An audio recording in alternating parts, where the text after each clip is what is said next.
어머님, 저희가 정말 잘못했어요. 돌려드릴게요. 지금 와서 미안하다고 하면 뭐 이미 다 끝난 일인데 뭘로? 철민이 말로는 회사 사정이 어렵다던데. 그래도 어떻게든 방법을 찾아보겠어요. 필요 없어. 이미 서류도 다 처리했어. 어머님, 저 정말로 죄송해요. 처음에는 정말 돈 때문이었어요. 그런데 욕심이 났지? 네, 하지만 어머님께 거짓말하고 속이면서도 마음 한구석에서는 어머님이 좋아졌어요. 무슨 말이야? 병원에서 어머님을 돌보면서 처음으로 진짜 가족 같은 느낌이 들었어요. 그때 깨달았어요. 어머님이 제게 정말 소중한 분이라는 걸. 어머님, 저 정말로 후회하고 있어요. 돈 때문에 시작된 일이었지만 지금은 어머님을 진짜 가족으로 생각해요. 세영이 바닥에 무릎을 꿇고 앉아 눈물을 흘리며 절규하는 이 순간. 과연 그녀의 마음은 진짜일까요? 며느리의 이 눈물은 진심일까요? 아니면 또 다른 연기일까요? 그리고 5억 원의 유산을 둘러싼 이 가족에게는 과연 어떤 결말이 기다리고 있을까요? 평생을 함께한 가족조차 믿을 수 없게 된 할머니의 마음을 아시나요? 오늘 여러분과 함께 나눌 이야기는 단순한 갈등을 넘어선 진정한 가족의 의미를 되돌아보게 하는 감동 드라마입니다. 시작하기 전에 구독과 좋아요 부탁드리고 지금부터 정옥 할머니의 이야기를 들려드리겠습니다. 정옥 할머니는 오늘도 어김없이 오후 2시가 되자 거실 소파에 앉아 창밖을 바라보았습니다. 서울 외곽의 낡은 단독주택, 벌써 30년째 살고 있는 이 집은 세월의 흔적이 곳곳에 배어 있었죠. 벽지는 누렇게 변색되었고 마루는 삐걱거리는 소리를 냈습니다. 하지만 정옥에게는 소중한 보금자리였어요. 남편과 함께 지은 이 집에서 아들을 키웠고 손자도 자주 놀러왔던 추억의 공간이었거든요. 마당에 심어둔 감나무는 이제 제법 큰 그림자를 드리우고 있었어요. 남편이 살아있을 때 함께 심었던 나무였는데 벌써 이렇게 컸네요. 가을이 되면 주황빛감이 주렁주렁 열려서 동네 아이들이 눈독을 들이곤 했습니다. 정옥은 그런 모습들이 좋았어요. 아이들의 웃음소리가 적막한 집안을 환하게 만들어 주었거든요. 철민이는 언제 올까? 혼잣말을 중얼거리며 정옥은 벽시계를 바라봤습니다. 아들 철민은 중소기업을 운영하는 사업가로 성공했다고 하지만 바쁜 일상 탓에 어머니를 자주 찾지는 못했어요. 그래도 일주일에 한 번씩은 며느리 세영과 함께 안부를 묻곤 했습니다. 요즘엔 손자 민수의 결혼 준비 때문에 더욱 바빠 보였죠. 정옥은 45인 아들이 자랑스러웠어요. 어려운 집안 형편에도 불구하고 열심히 공부해서 대학을 나오고 지금은 직원 20명 정도 거느리는 회사 대표가 되었으니까요. 건설 관련 자재를 납품하는 회사라고 했는데 요즘 경기가 좋지 않다면서도 그럭저럭 잘 버텨나가고 있다고 했습니다. 며느리 세영도 얌전하고 예의 바른 여자였어요. 38살의 세영은 말수가 적었지만 시어머니를 정성껏 모셨습니다. 결혼한 지 벌써 15년이 넘었는데도 한 번도 큰 소리 낸 적이 없었고 명절 때면 제사 준비도 말없이 도와줬어요. 하지만 뭔가 아쉬웠죠. 진짜 가족 같은 정이 느껴지지 않았거든요. 그런데 왜 이렇게 마음이 불편할까? 정옥은 고개를 갸웃했습니다. 며느리가 나쁜 사람은 아니었어요. 오히려 너무 완벽했죠.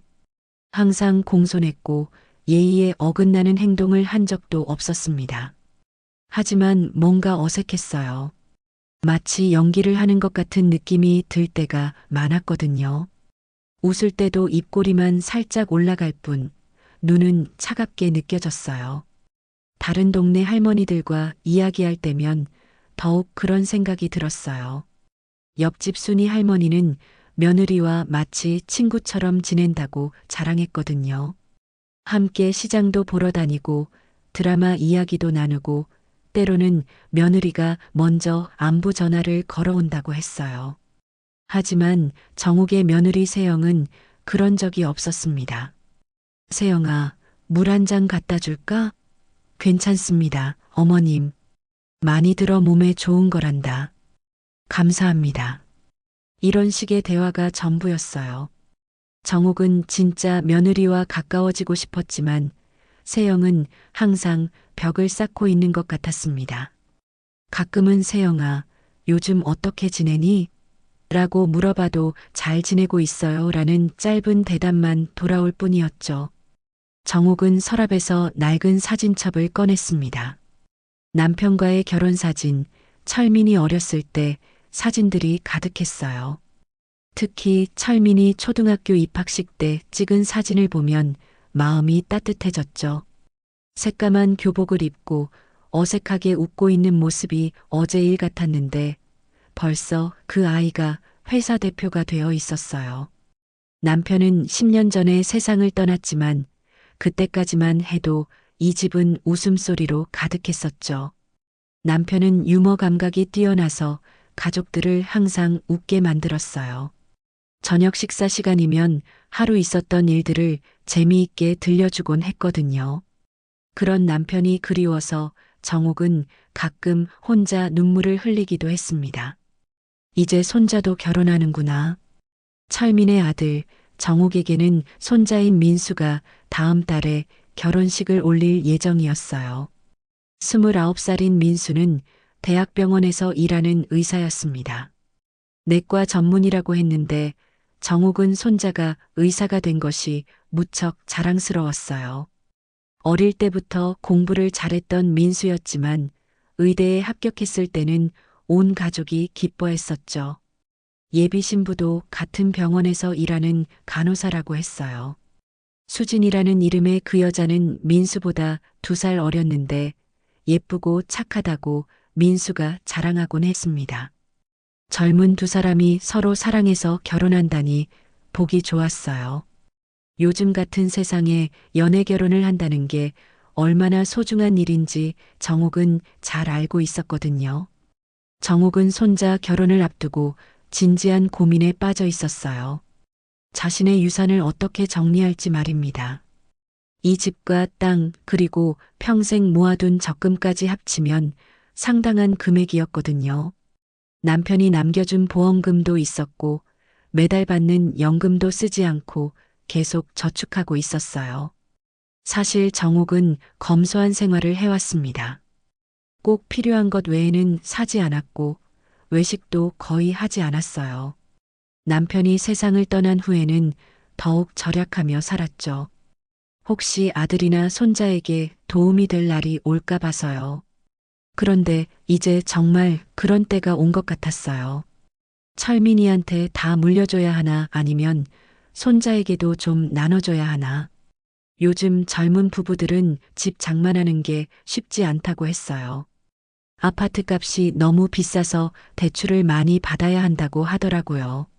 손자 민수도 결혼하면서 새 출발을 해야 할 텐데 조금이라도 도움이 되면 좋겠다고 생각했습니다.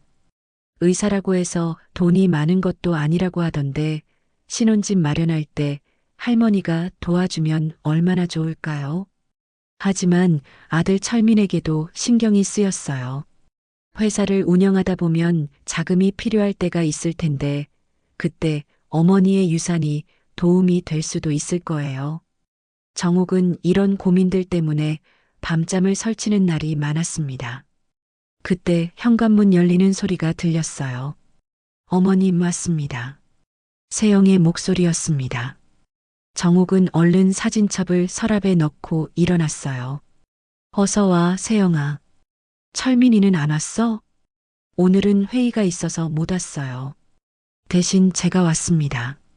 세영은 언제나처럼 정중한 목소리로 대답했어요. 손에는 작은 보따리를 들고 있었습니다. 김치 담근 거 좀 갖고 왔어요. 어머님이 좋아하시는 맛으로요. 고마워, 세영아. 요즘 김치 떨어져 가고 있었는데. 정옥은 며느리를 거실로 안내했어요. 세영은 소파에 단정하게 앉아서 미소를 지었습니다. 하지만 그 미소가 정옥에게는 여전히 어색하게 느껴졌어요. 진짜 웃음인지 아니면 그냥 예의상 짓는 웃음인지 구분이 안 됐거든요. 민수 결혼 준비는 잘 되고 있어? 네, 다 순조롭게 진행되고 있어요. 어머님도 많이 기대되시죠? 그럼 첫 증손자 결혼식이니까 수진이도 좋은 아이 같던데. 네, 착하고 예쁜 아이예요. 민수랑 잘 어울려요. 두 사람은 잠시 조용했어요. 정옥은 며느리의 얼굴을 자세히 바라봤습니다. 세영은 여전히 그 어색한 미소를 짓고 있었어요. 정옥은 마음속으로 생각했습니다. 왜 이렇게 가식적으로 웃을까? 그래도 며느리니까 믿어야지. 결혼식을 이틀 앞둔 저녁, 정옥은 평소보다 일찍 잠자리에 들었습니다. 하지만 잠이 오지 않았어요. 손자 민수의 결혼식 생각에 마음이 설렜거든요. 오랜만에 온 가족이 모이는 자리였고 특히 증손자를 얻게 된다는 기쁨이 컸습니다. 정옥은 이불을 덮고 누워서 내일 입을 옷을 머릿속으로 그려봤어요. 검은색 한복이 좋을까 아니면 자주색이 나을까? 옷장 안에 정성스럽게 보관해둔 한복들이 떠올랐습니다. 남편 제사 때나 명절에만 입던 옷들이었죠.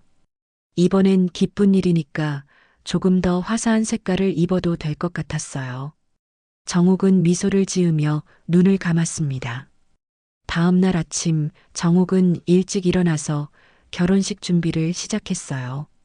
먼저 축의금을 챙겨야 했습니다. 손자에게 줄 축의금은 이미 며칠 전에 준비해 두었지만 한 번 더 확인하고 싶었거든요. 어디 뒀더라? 정옥은 안방 서랍을 열었습니다. 평소 중요한 서류들을 보관하던 곳이었어요. 통장들과 인감도장, 그리고 각종 증서들이 가지런히 정리되어 있었죠. 하지만 뭔가 이상했어요. 이게 왜 여기 없지? 정옥은 당황했습니다. 분명히 맨 위에 놓아두었던 큰 금액이 들어있는 통장이 보이지 않았거든요. 그 통장에는 남편이 남겨준 보험금과 평생 모아둔 적금이 들어있었어요. 정옥의 전 재산이라고 해도 과언이 아닌 중요한 통장이었습니다. 분명히 여기 있었는데 정옥은 서랍을 다시 뒤져봤어요. 하지만 그 통장은 어디에도 없었습니다. 혹시 다른 곳에 뒀나 싶어서 옷장도 뒤져보고 거실 서랍도 열어봤지만 찾을 수 없었어요. 정옥의 심장이 빠르게 뛰기 시작했습니다. 설마 누가 가져간 건 아니겠지? 하지만 이 집에 출입할 수 있는 사람은 아들 철민과 며느리 세영뿐이었어요. 손자 민수도 가끔 왔지만 요즘은 결혼 준비로 바빠서 한 달 넘게 오지 않았거든요. 정옥은 머리가 하얘졌습니다. 아니야, 내가 깜빡하고 다른 곳에 뒀을 거야. 정옥은 자신을 달래며 다시 집안을 샅샅이 뒤졌습니다. 부엌 서랍, 화장대, 심지어 냉장고 위까지 모든 곳을 찾아봤어요. 하지만 그 통장은 정말 없었습니다. 정옥은 소파에 주저앉았어요. 갑자기 어지러움이 밀려왔거든요. 어떻게 하지? 철민이한테 말해야 하나?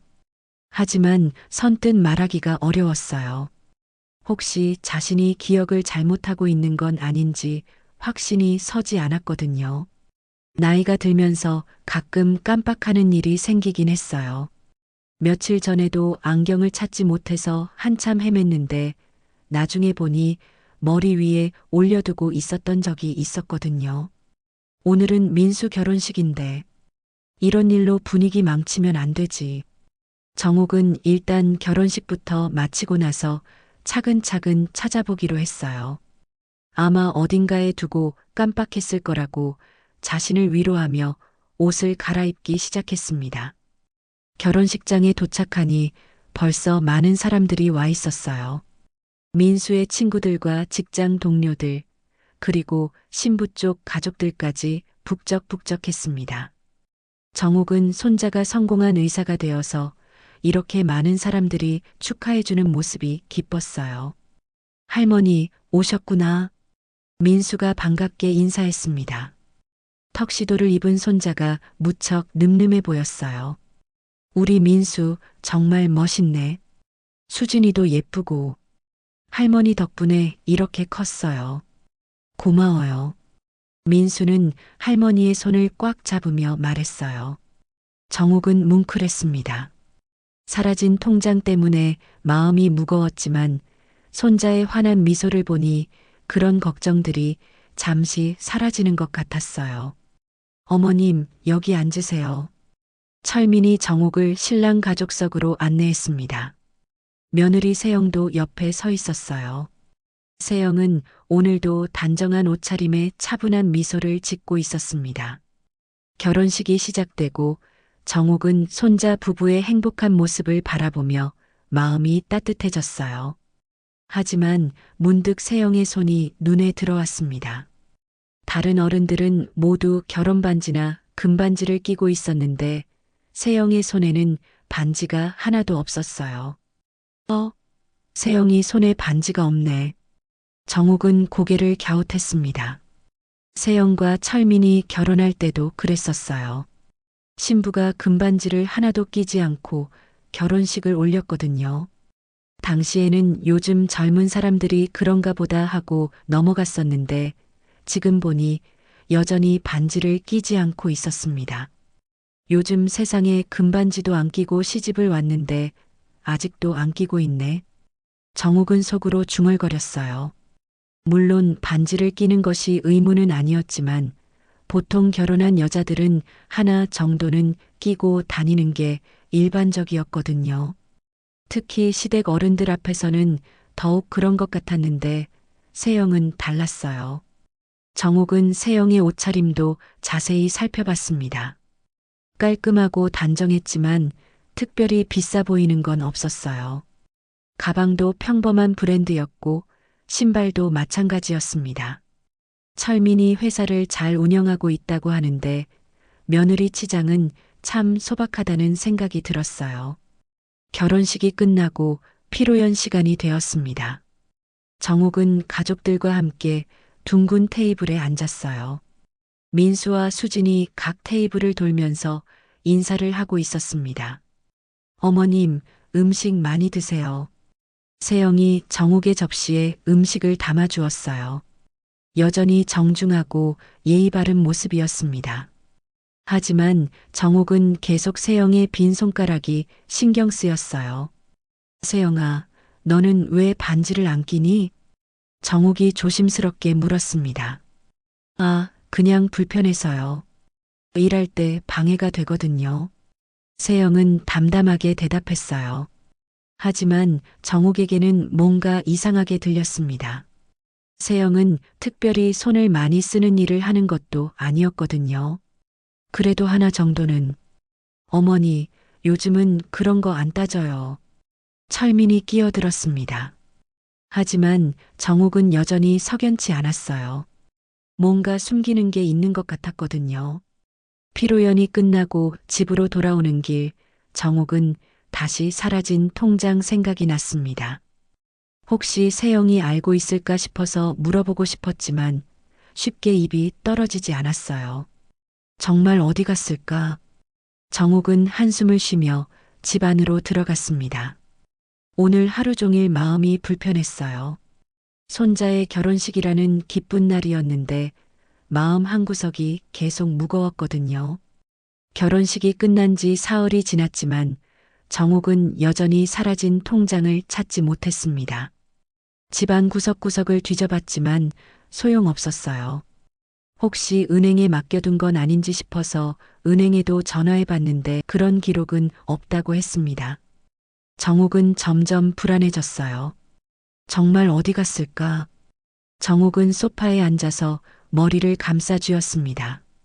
그 통장 안에는 남편의 보험금 3억 원과 평생 모아둔 적금 2억 원이 들어 있었거든요. 총 5억 원이나 되는 큰 돈이었어요. 손자 결혼 축의금으로 주려던 돈도 그 안에 있었습니다. 그때 현관문이 열리는 소리가 들렸어요. 어머님, 안녕하세요. 세영의 목소리였습니다. 정욱은 깜짝 놀랐어요. 세영이 혼자 오는 경우는 많지 않았거든요. 세영아. 철민이는 어디 있어? 회사에 급한 일이 있어서요. 대신 제가 어머님 안부 보러 왔어요. 세영은 평소와 다름없이 정중한 목소리로 말했습니다. 하지만 정욱은 뭔가 어색함을 느꼈어요. 세영의 표정이 평소보다 조금 굳어 보였거든요. 그래, 고맙다. 앉아. 정욱은 세영을 거실로 안내했어요. 세영은 소파 끝자리에 조심스럽게 앉았습니다. 어머님, 몸은 괜찮으세요? 결혼식 때 많이 피곤하셨을 텐데. 응, 괜찮아. 그런데 세영아. 정욱은 잠시 망설였어요. 사라진 통장 이야기를 해야 할지 말아야 할지 고민이 됐거든요. 하지만 이 상황에서 며느리에게 물어보는 게 맞는 것 같았어요. 혹시 우리 집 열쇠 말고 다른 열쇠 가지고 있니? 네. 무슨 말씀이세요? 세영이 당황한 표정을 지었습니다. 아니야, 그냥 내가 중요한 통장을 찾지 못하겠어서 말이야. 정욱은 조심스럽게 말을 꺼냈어요. 통장요? 어떤 통장 말씀이세요? 응, 큰 돈이 들어있는 통장인데 분명히 안방 서랍에 넣어뒀는데 없어졌어. 세영의 얼굴이 잠시 굳어지는 것 같았어요. 하지만 곧 평상시 표정으로 돌아왔습니다. 어머님, 혹시 다른 곳에 두신 건 아닐까요? 가끔 깜빡하실 수도 있잖아요. 그럴 수도 있지. 하지만 정말 없어졌어. 정욱은 한숨을 쉬었어요. 세영은 잠시 조용히 있다가 입을 열었습니다. 어머님, 제가 도와드릴까요? 함께 찾아보면 될 것 같은데요. 고마워, 세영아. 그런데 넌 우리 집에 언제 마지막으로 왔었지? 정욱의 질문에 세영이 잠시 당황하는 것 같았어요. 저는 일주일에 한 번씩 오잖아요. 지난주에도 왔고요. 그래, 맞다. 그때 김치 갖고 왔었지. 정욱은 고개를 끄덕였어요. 하지만 마음 한구석에서는 의심이 사라지지 않았습니다. 어머님, 혹시 은행에 전화해 보셨어요? 응, 해봤는데 없다고 하더라고. 그럼 경찰서에 신고하시는 게 어떨까요? 세영의 제안에 정욱은 깜짝 놀랐어요. 경찰서에? 그럴 일까지야. 하지만 정말 중요한 통장이시잖아요. 혹시 누가 가져간 건지도 모르고요. 세영의 말에 정욱은 고개를 저었습니다. 아니야, 우리 집에 출입할 수 있는 사람은 너희들밖에 없는데 설마. 그 순간 정욱은 말을 멈췄어요. 세영의 표정이 순간 변한 것 같았거든요. 어머님, 설마 저희를 의심하시는 건 아니죠? 세영의 목소리가 평소보다 조금 날카로워졌어요. 아니야, 그런 게 아니라. 그냥 답답해서 그래. 정욱은 얼른 말을 바꿨습니다. 하지만 세영의 반응이 이상했어요. 왜 갑자기 예민하게 구는 걸까요? 어머님, 제가 집안을 좀 더 자세히 찾아볼까요? 그래, 고마워. 세영은 일어나서 집안을 둘러보기 시작했어요. 안방부터 시작해서 거실, 부엌까지 꼼꼼히 살펴봤습니다. 정욱은 세영의 모습을 지켜봤어요. 뭔가 이상했어요. 세영이 너무 자연스럽게 집안 구조를 알고 있는 것 같았거든요. 어머님, 혹시 이 서랍도 확인해 보셨어요? 세영이 거실 서랍을 가리키며 물었어요. 응, 거기도 봤어. 그럼 이쪽은요? 세영은 부엌으로 가서 찬장 위를 살펴봤습니다. 정욱은 따라가면서 세영의 행동을 유심히 봤어요. 세영아, 넌 우리 집이 참 익숙하구나. 네. 아, 자주 와서 그런가 봐요. 세영이 어색하게 웃었어요. 그런데 넌 왜 항상 반지를 안 끼니? 결혼식 때도 그렇고. 정욱이 갑자기 다른 이야기를 꺼냈어요. 세영의 손이 잠시 멈췄습니다. 그냥 습관이에요. 다른 며느리들은 다 끼던데. 특히 시댁에 올 때는. 요즘은 그런 거 안 따져요, 어머님. 세영의 목소리가 조금 차가워졌어요. 정욱은 뭔가 이상함을 느꼈습니다. 그때 세영의 핸드폰이 울렸어요. 잠깐만요, 어머님. 세영이 전화를 받으려고 핸드폰을 꺼냈는데 그 순간 핸드폰이 바닥에 떨어졌어요. 화면이 켜진 채로 말이죠. 정욱은 우연히 그 화면을 보게 됐습니다. 갤러리 앱이 열려 있었는데 사진들이 보였어요. 그런데 그 중에 이상한 사진이 하나 있었습니다. 병원 침대에 누워있는 자신의 모습이었어요. 그리고 세영이 뭔가를 들고 있는 모습도 보였습니다. 정욱은 깜짝 놀랐어요.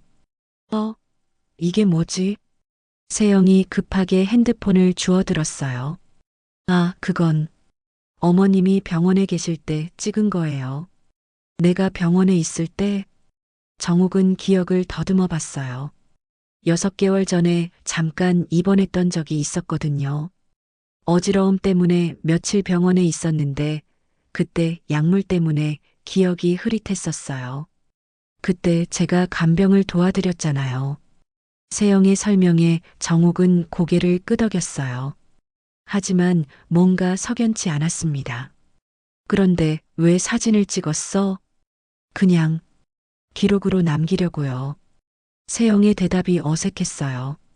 정욱은 그 사진이 계속 신경 쓰였습니다. 분명히 세영이 뭔가를 들고 있었는데 그게 뭐였을까요? 세영이 돌아간 후 정욱은 마음이 더욱 무거워졌습니다. 며느리의 핸드폰에서 본 그 사진이 계속 머릿속을 맴돌았어요. 6개월 전 병원에 입원했을 때의 일들이 조금씩 떠오르기 시작했거든요. 그때는 약물 때문에 정신이 흐릿했지만 지금 생각해보니 이상한 점들이 있었어요. 그때 세영이가 뭘 하고 있었지? 정욱은 소파에 앉아서 기억을 더듬어 봤습니다. 입원 기간 동안 철민이는 회사 일 때문에 바빴고 주로 세영이 병원에서 돌봐줬어요. 그런데 가끔 세영이 병실을 비우는 일이 있었거든요.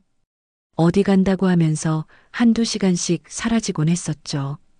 혹시 그때 정욱은 소스라치게 놀랐어요. 설마 그때 세영이 집에 가서 통장을 가져간 건 아닐까 하는 생각이 들었거든요. 하지만 곧 고개를 저었습니다. 그럴 리가 없다고 자신을 달랬어요. 다음 날 오후 철민이 찾아왔습니다. 혼자 온 것도 오랜만이었어요. 어머니, 안녕하세요. 철민아. 어서 와. 세영이는 집에서 쉬고 있어요. 요즘 좀 피곤해 하더라고요. 철민은 평소보다 표정이 어두워 보였어요. 뭔가 고민이 있는 것 같았습니다. 철민아, 앉아. 엄마가 할 이야기가 있어. 정욱은 아들을 소파로 안내했어요. 무슨 이야기요, 어머니? 응, 그게 말이야. 정욱은 잠시 망설였습니다. 사라진 통장 이야기를 해야 할지 고민이 됐거든요. 하지만 아들에게라도 말해야 할 것 같았어요. 우리 집 통장 하나가 없어졌어. 철민의 표정이 순간 굳어졌어요. 통장이요? 어떤 통장 말씀이세요? 큰 돈 들어있는 통장. 아빠 보험금하고 내가 모아둔 돈 있는 거 말이야. 철민은 잠시 아무 말도 하지 않았어요. 그 모습을 보니 정욱은 뭔가 이상함을 느꼈습니다. 철민아, 혹시 내가 가져간 거야? 아, 그게... 철민이 머뭇거렸어요. 정욱의 심장이 빠르게 뛰기 시작했습니다. 설마 정말로? 어머니, 사실은... 철민이 무릎을 꿇고 앉았어요. 그 모습에 정욱은 더욱 당황했습니다. 어머니가 병원에 계실 때였어요. 그때 어머니가 많이 위독하셔서 철민의 목소리가 떨리고 있었어요. 그때 병원비며 간병비며 돈이 많이 들었거든요. 그래서 세영이가 뭘 했다고? 정욱의 목소리가 높아졌어요. 세영이가 어머니께 말씀드리고 통장을 가져갔어요. 간병비로 쓰려고요. 내가 허락했다고? 네. 그때 어머니가 약물 때문에 의식이 흐릿하셨지만 고개를 끄덕이셨어요. 철민의 설명에 정욱은 어이가 없었어요. 그래서 얼마나 썼는데? 그게 전부 다요. 전부 다라고? 정욱은 믿을 수 없다는 표정을 지었어요. 5억을 다 썼다고? 어머니, 죄송해요. 그때 정말 급했어요. 병원에서 계속 돈을 요구하더라고요. 철민이 고개를 숙였어요. 하지만 정욱은 뭔가 이상했어요. 철민아, 병원비가 5억 원이나 나올 리가 없잖아. 내가 암 수술한 것도 아니고. 내가 쓰러졌다고 해도 며칠 입원했다고 해서. 그게 아니에요. 병원비뿐만 아니라. 철민이 말을 흐렸어요. 뭘 또 썼다는 거야? 회사 운영자금이 부족해서 잠깐만 빌려 쓰려고 했는데. 정욱은 머리가 하얘졌어요. 결국 아들이 자신의 돈을 회사에 썼다는 뜻이었거든요. 철민아, 그럼 넌 처음부터 나를 속인 거구나. 어머니, 그런 게 아니라 나중에 갚아드리려고 했어요. 언제 갚아줄 건데? 철민은 대답하지 못했어요. 정욱은 온몸에 힘이 빠지는 것 같았습니다. 그럼 세영이도 알고 있었던 거야? 네. 세영이가 많이 도와줬어요. 어머니 간병하면서 고생도 많이 했고요. 정욱은 주저앉았어요. 아들과 며느리가 함께 자신을 속였다는 사실이 너무 충격적이었거든요. 그럼 어제 세영이가 와서 같이 찾자고 한 것도 어머니가 기억하실까봐 걱정했어요. 그래서 미리 와서 상황을 파악하려고 했던 것 같아요. 철민의 말에 정욱은 더욱 화가 났어요. 정말 못된 짓을 했구나, 너희들이. 어머니, 정말 미안해요. 나중에 꼭 갚아드릴게요. 뭘로? 내 회사가 그렇게 잘 되고 있다면서 왜 내 돈이 필요했어? 철민은 고개를 들지 못했어요. 사실 회사 사정이 좋지 않아요. 요즘 경기가 안 좋아서 매출이 많이 줄었거든요.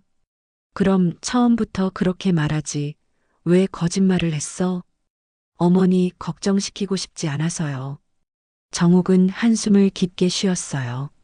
철민아, 내가 돈이 급하면 그냥 솔직하게 말했으면 됐잖아. 왜 이런 식으로 했어? 어머니가 안 주실까 봐서요. 안 줬을 것 같아? 내가 언제 내가 어려울 때 외면한 적 있어? 철민은 눈물을 흘리기 시작했어요. 정말 죄송해요, 어머니. 돌려드릴게요. 언제? 당장 돌려줄 수 있어? 지금은 힘들어요. 하지만 회사 사정이 나아지면. 정욱은 절망스러워졌어요. 평생 모은 돈이 하루아침에 사라진 것도 억울한데 아들이 언제 갚을지도 모른다고 하니까요. 철민아, 엄마가 평생 얼마나 아끼면서 그 돈을 모았는지 알아? 알아요, 어머니. 그 돈으로 민수 결혼 축의금도 주려고 했고 너희들 도와주려고 아껴뒀던 거야. 정욱의 목소리가 떨렸어요. 그런데 이렇게 속여서 가져가면 되는 거야? 철민은 아무 말도 할 수 없었어요. 정욱은 아들을 바라보며 마음이 아팠습니다. 자식이 이렇게 자신을 배신할 줄은 꿈에도 몰랐거든요. 나가, 철민아. 오늘은 너 얼굴 보기 싫어. 어머니, 나가라고 했어. 정욱이 소리쳤어요. 철민은 어쩔 수 없이 일어났습니다. 어머니, 정말 죄송해요. 꼭 갚아드릴게요. 철민이 현관문을 나서는 소리가 들렸어요. 정욱은 혼자 남겨진 거실에서 눈물을 흘렸습니다. 둘 다 나를 이용한 거였구나. 그렇게 믿었는데. 정욱의 마음은 산산조각이 났어요. 평생을 헌신해서 키운 아들과 정성껏 모신 며느리가 자신을 이렇게 배신할 줄은 정말 몰랐거든요. 그날 밤 정옥은 잠을 이루지 못했습니다. 아들과 며느리의 배신감이 가슴을 짓눌렀어요. 천장을 바라보며 지난 일들을 되돌아봤습니다. 철민이 어렸을 때부터 지금까지 자신이 얼마나 헌신적으로 아들을 키웠는지 생각하니 더욱 서러웠어요. 내가 뭘 잘못했을까? 정옥은 눈물을 흘리며 중얼거렸습니다. 남편이 세상을 떠난 후 혼자서 아들을 뒷바라지했던 힘든 시절들이 주마등처럼 스쳐 지나갔어요. 아들이 대학 갈 때도 사업을 시작할 때도 항상 묵묵히 지원해줬는데 이런 식으로 배신당할 줄은 꿈에도 몰랐거든요. 다음 날 아침 정옥은 일찍 일어나서 안방 서랍을 열었습니다. 그동안 정성스럽게 보관해왔던 유언장이 있었어요. 손자 민수의 결혼을 앞두고 며칠 전에 작성해둔 것이었습니다. 집과 땅 그리고 남은 재산을 아들 철민과 손자 민수에게 물려주겠다는 내용이었죠. 정옥은 그 유언장을 꺼내서 자세히 읽어봤어요. 자신의 평생 재산을 가족들에게 남겨주겠다고 정성스럽게 적어놓은 글씨들이 이제는 허무하게 느껴졌습니다. 이제 이런 건 필요 없겠네. 정옥은 유언장을 찢기 시작했어요. 한 장, 두 장 차근차근 찢어서 쓰레기통에 버렸습니다. 그러고 나니 마음이 조금 후련해지는 것 같았어요. 이제 뭘 해야 하지? 정옥은 거실 소파에 앉아서 생각에 잠겼습니다. 아들과 며느리가 자신의 돈을 가져간 이상 그들에게 재산을 물려줄 이유가 없다고 생각했어요. 그렇다면 이 재산을 어떻게 처리해야 할까요? 며칠 동안 고민한 끝에 정옥은 결심을 굳혔습니다. 마을회관에서 운영하는 노인복지재단에 자신의 재산을 기부하기로 한 거예요. 어차피 믿었던 가족들에게 배신당한 이상 정말 도움이 필요한 사람들에게 도움이 되는 게 낫다고 생각했거든요. 정옥은 전화번호부를 뒤져서 법무사 사무소에 전화를 걸었어요. 여보세요. 기부 관련 서류 작성하고 싶은데요. 네, 어떤 기부를 말씀하시는 건가요? 제 집과 땅 그리고 보험 수령권까지 모두 노인복지재단에 기부하고 싶어요. 전화 너머의 법무사는 잠시 놀란 것 같았어요. 상당한 금액일 텐데 가족들과 상의는 하셨나요? 상의할 필요 없어요. 제 재산이니까 제가 결정하는 거죠. 그렇긴 하지만 혹시 다시 한번 신중하게 생각해 보시는 게 어떨까요? 법무사의 조언에도 정옥의 마음은 변하지 않았어요. 아니에요. 빨리 서류 준비해 주세요. 알겠습니다. 그럼 내일 오전에 댁으로 찾아뵐게요. 전화를 끊고 나니 정옥은 마음이 홀가분해졌어요. 이제 아들과 며느리에게 속지 않아도 되겠다는 생각이 들었거든요. 다음 날 오전 법무사가 찾아왔습니다. 중년의 신사였는데 정중하고 친절해 보였어요. 할머님, 정말 이 결정이 확실하신 건가요? 네, 확실해요. 정옥은 단호하게 대답했어요. 가족분들이 알게 되면 많이 놀라실 텐데요. 그럴 수도 있겠네요. 하지만 제 뜻은 변하지 않아요. 법무사는 여러 차례 확인한 후에야 서류 작성을 시작했어요.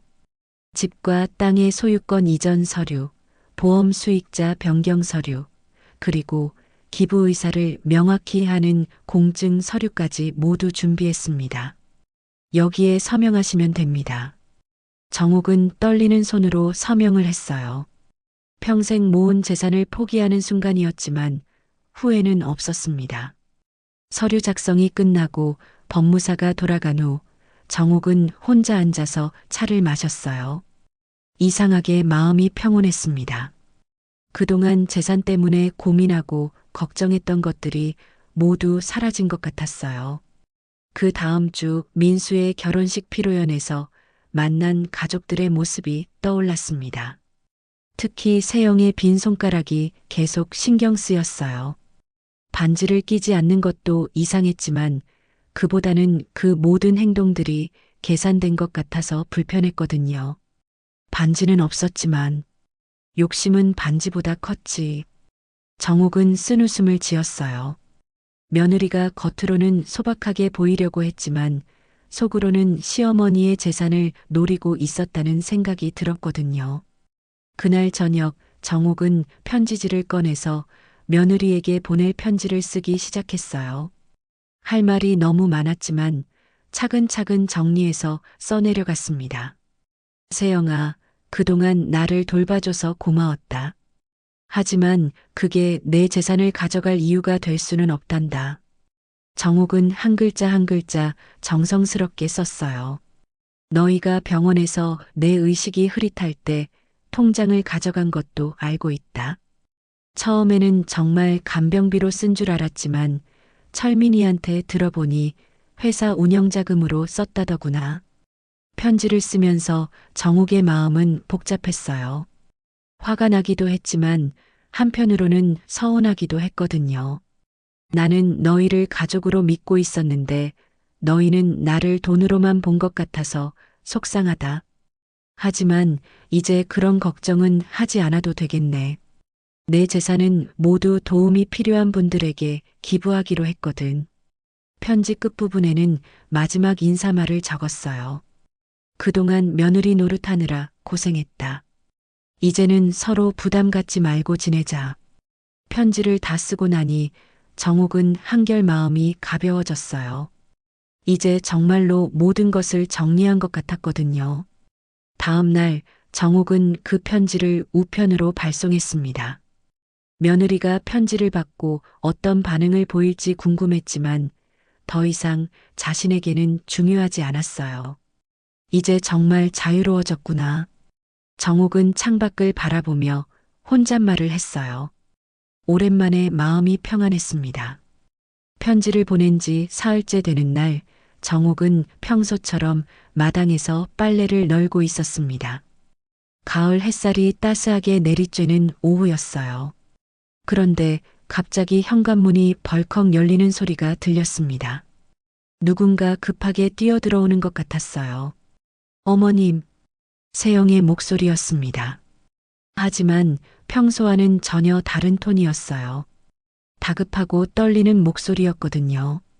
정옥은 빨래 바구니를 들고 거실로 들어갔습니다. 세영이 소파에 앉아서 얼굴을 양손으로 감싸고 있었어요. 어깨가 떨리고 있는 것으로 보아 울고 있는 것 같았습니다. 세영아, 왜 그래?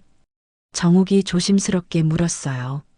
세영은 고개를 들었는데 눈이 빨갛게 부어 있었습니다. 어머님, 편지 받았어요. 세영의 목소리가 떨렸어요. 그래, 받았구나. 정옥은 담담하게 대답했습니다. 어머님, 정말 다 기부하신 거예요? 응, 그랬어. 정옥의 짧은 대답에 세영은 더욱 울음을 터뜨렸어요. 어머님, 죄송해요. 정말 죄송해요. 세영이 바닥에 무릎을 꿇고 앉았습니다. 정옥은 그런 며느리를 내려다봤어요. 지금 와서 미안하다고 하면 뭐해? 이미 다 끝난 일인데. 어머님, 저희가 정말 잘못했어요. 돌려드릴게요. 뭘로? 철민이 말로는 회사 사정이 어렵다던데. 정옥의 차가운 말에 세영은 더욱 고개를 숙였어요. 그래도 어떻게든 방법을 찾아보겠어요. 필요 없어. 이미 서류도 다 처리했어. 세영은 절망적인 표정을 지었어요. 어머님, 저 정말로 죄송해요. 처음에는 정말 돈 때문이었어요. 세영이 떨리는 목소리로 말하기 시작했어요. 결혼 초에 시댁이 어려울 때 제가 친정에서 도움을 많이 받았거든요. 그런데 시간이 지나면서 언젠가는 그 빚을 갚아야 한다는 부담이 있었어요. 정옥은 가만히 세영의 이야기를 들었어요. 그러다가 철민이 오빠 회사가 어려워졌을 때 어머님 통장 이야기를 듣게 됐어요. 처음에는 정말 간병비로만 쓰려고 했는데 그런데 욕심이 났지? 정욱이 조용히 말했어요. 네. 그 돈이 있으면 우리 가정의 모든 문제가 해결될 것 같았어요. 정말 죄송해요. 세영은 눈물을 흘리며 말했어요. 하지만 어머님께 거짓말하고 속이면서도 마음 한구석에서는 어머님이 좋아졌어요. 정욱은 고개를 갸웃했어요. 무슨 말이야? 병원에서 어머님을 돌보면서 처음으로 진짜 가족 같은 느낌이 들었어요. 그 전까지는 항상 서로 어색했잖아요. 세영의 고백에 정욱도 가슴이 먹먹해졌어요. 어머님이 아프실 때 정말 걱정됐어요. 밤새 잠도 못 자고 지켰거든요.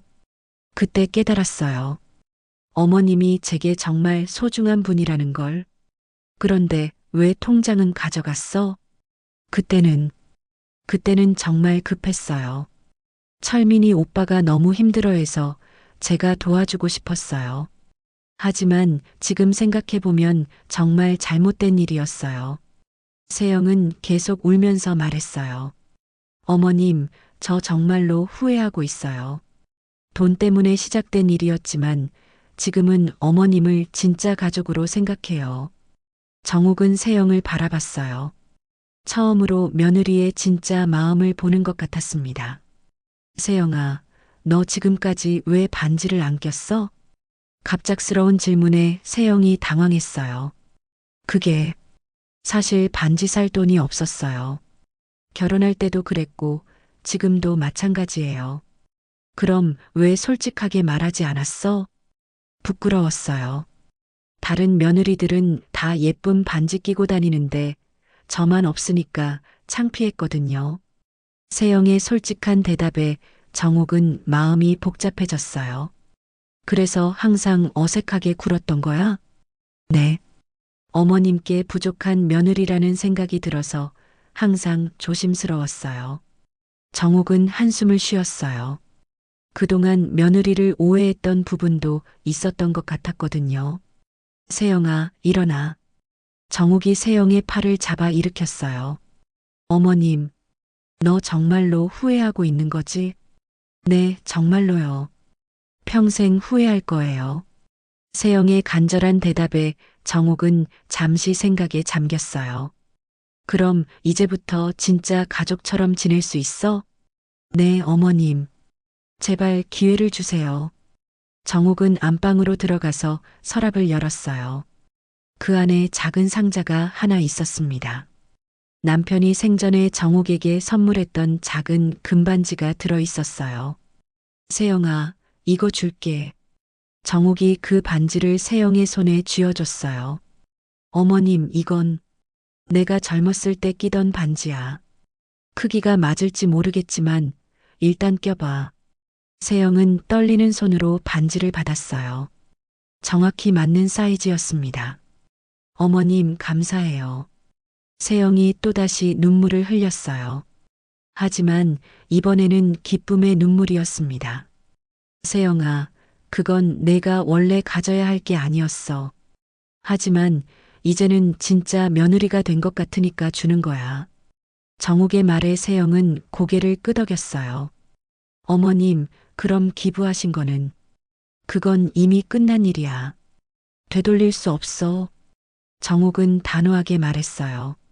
하지만 그래도 마지막은 진심으로 마무리해줘서 고맙다. 세영은 정욱의 손을 꽉 잡았어요. 어머님, 앞으로 정말 잘할게요. 진짜 딸처럼 모실게요. 그래, 이제부터 새로 시작하자. 정욱도 며느리의 손을 따뜻하게 잡아줬어요. 처음으로 진짜 가족이 된 것 같은 느낌이었습니다. 그날 저녁 세영이 돌아간 후 정욱은 오랜만에 마음이 평온했습니다. 며느리와의 진솔한 대화 덕분에 그동안 쌓여있던 오해들이 많이 풀린 것 같았어요.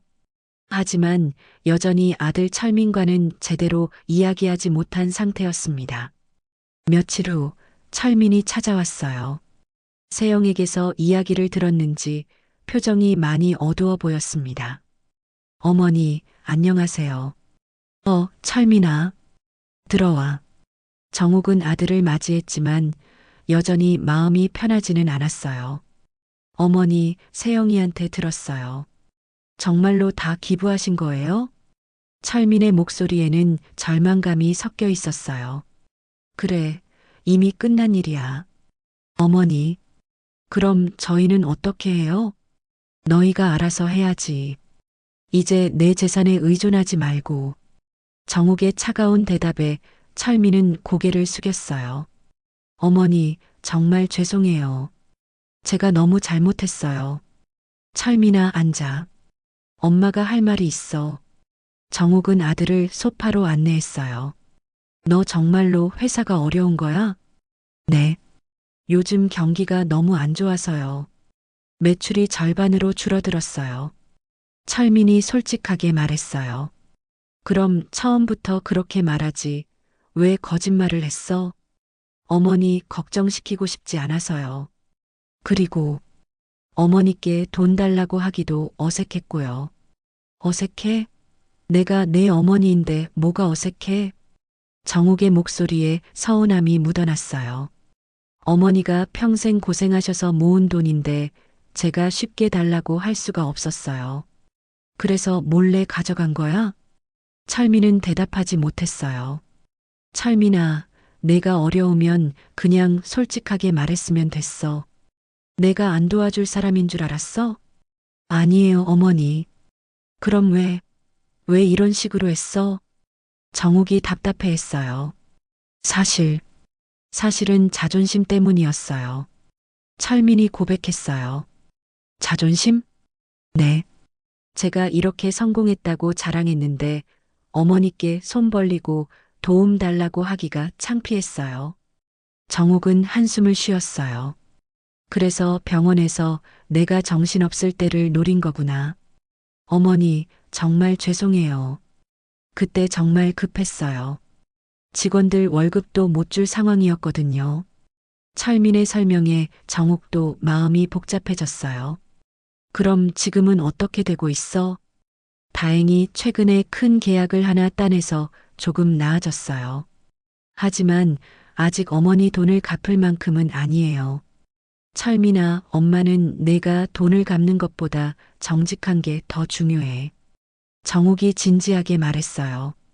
앞으로는 어려운 일이 있으면 숨기지 말고 솔직하게 말해. 알겠어? 네, 어머니. 정말 죄송해요. 철민이 고개를 깊이 숙였어요. 그리고 세영이랑도 좀 더 진심으로 대해. 그 아이도 많이 힘들었을 거야. 네, 알겠어요. 정욱은 아들을 바라보며 마음이 아팠어요. 여전히 자신의 아들이었고 미워할 수만은 없었거든요. 철민아, 엄마가 재산을 기부한 것 때문에 너무 속상해하지 마. 하지만 어머니, 그 돈은 어차피 너희 것이 아니었어. 내가 평생 모은 거니까 내가 쓰고 싶은 곳에 쓰는 게 맞잖아.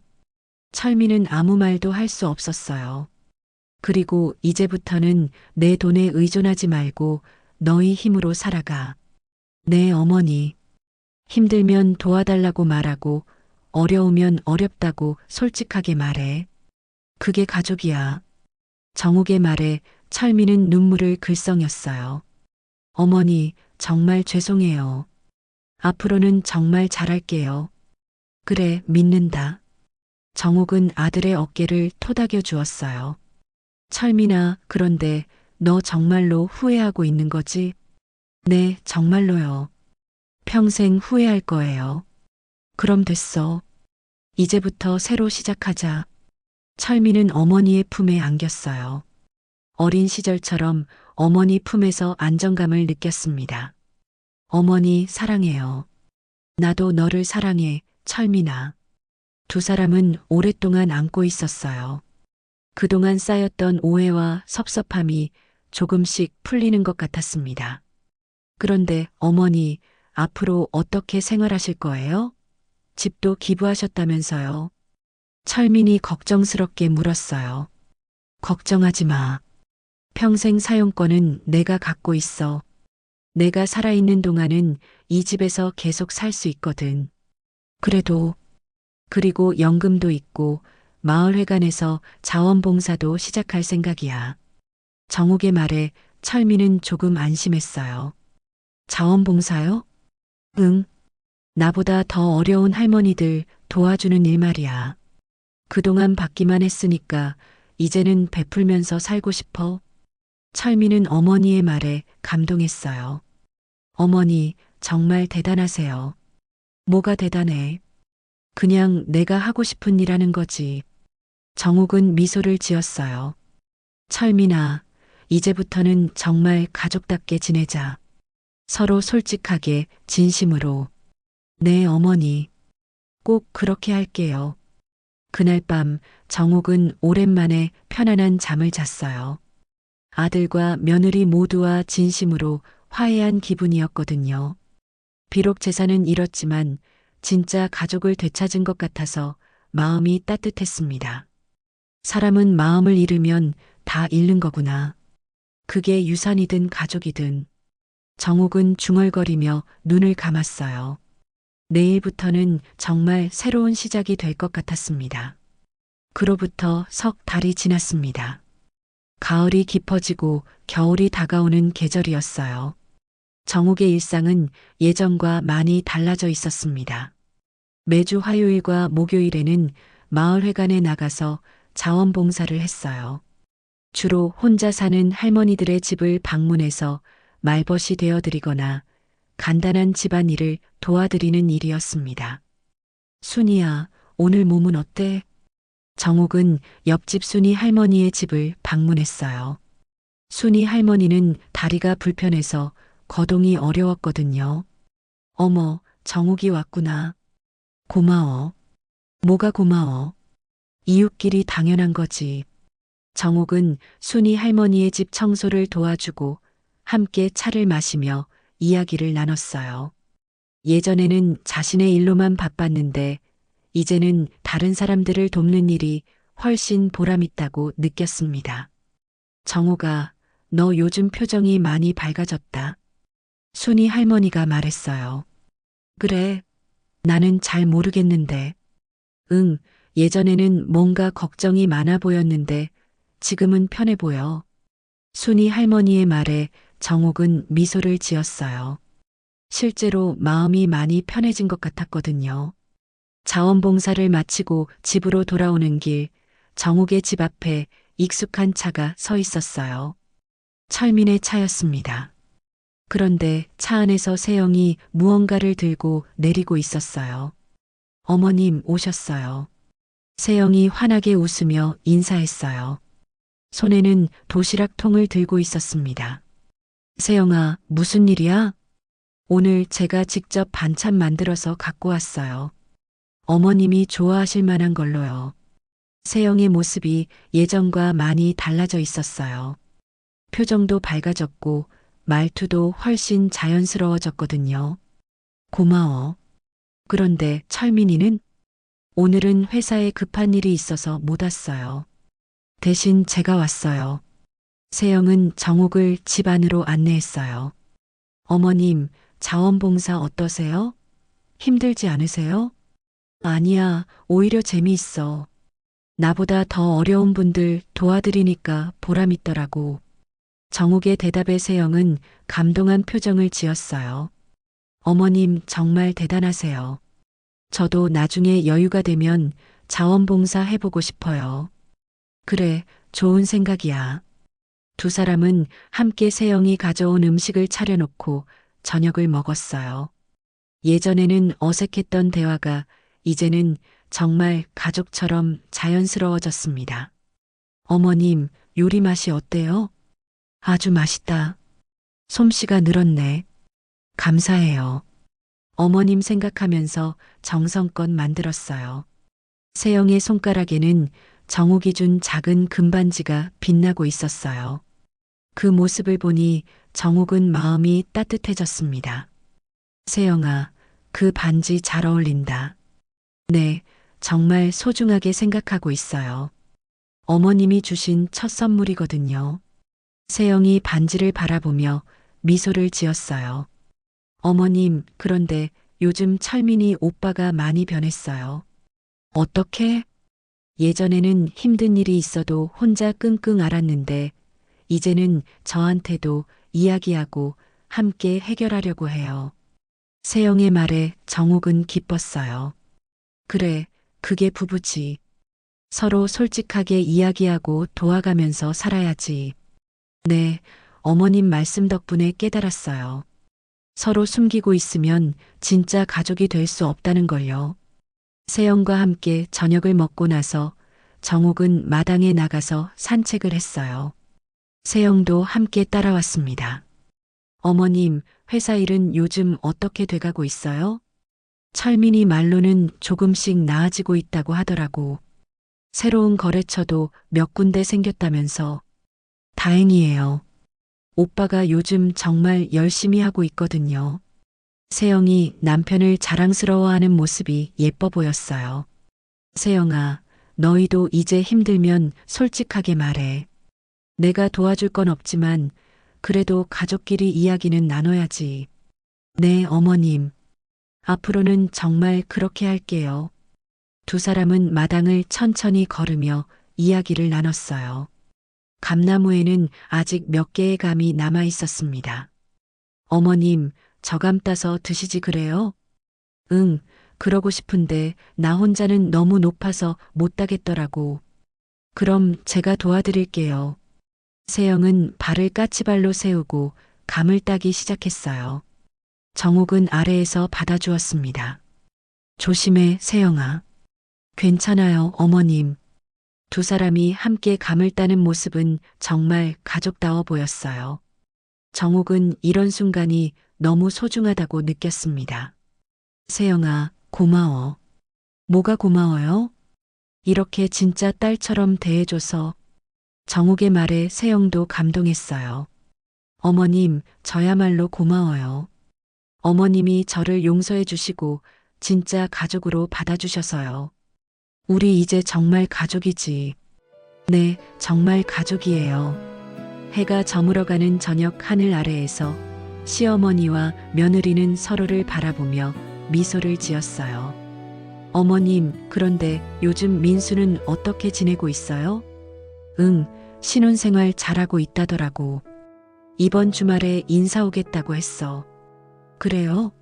오랜만에 온 가족이 모이는 거네요. 그러게. 예전에는 뭔가 어색했는데 이제는 정말 기대돼. 정욱은 웃으며 말했어요. 그때 세영의 핸드폰이 울렸어요.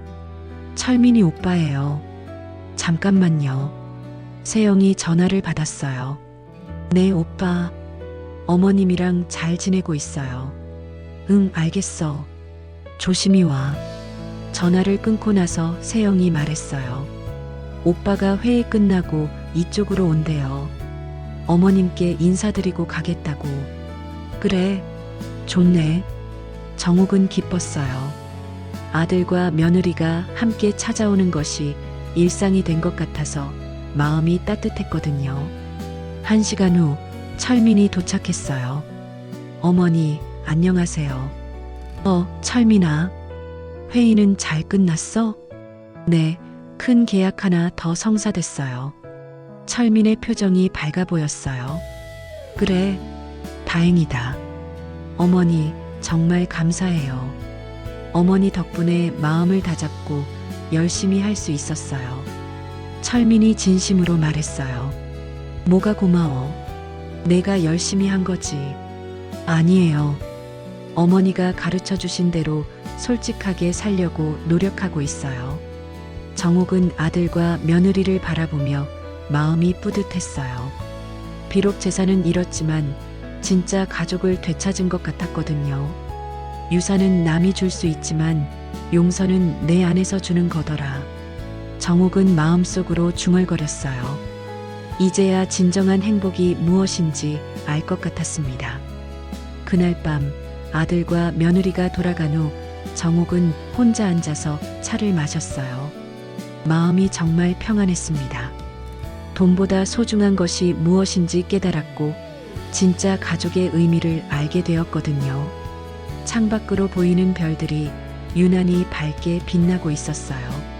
정욱은 그 별들을 바라보며 미소를 지었습니다. 앞으로의 삶이 기대됐어요. 반지 하나 없던 며느리 세영이 마지막에는 할머니의 진심이 담긴 금반지를 받게 되었습니다. 그 작은 반지에는 용서와 화해, 그리고 새로운 시작의 의미가 담겨 있었죠. 우리 삶에서도 때로는 모든 것을 잃는 것 같은 순간이 옵니다. 하지만 진정한 사랑과 가족의 유대는 어떤 시련도 이겨낼 수 있다는 것을 정옥 할머니가 보여주셨습니다. 이런 따뜻한 이야기를 더 많은 분들과 나누고 싶다면 구독과 좋아요로 응원해주세요. 다음에도 여러분의 마음을 따뜻하게 해드릴 이야기로 찾아뵙겠습니다. 이상 어르신들의 이야기 어르신 수다였습니다. 감사합니다.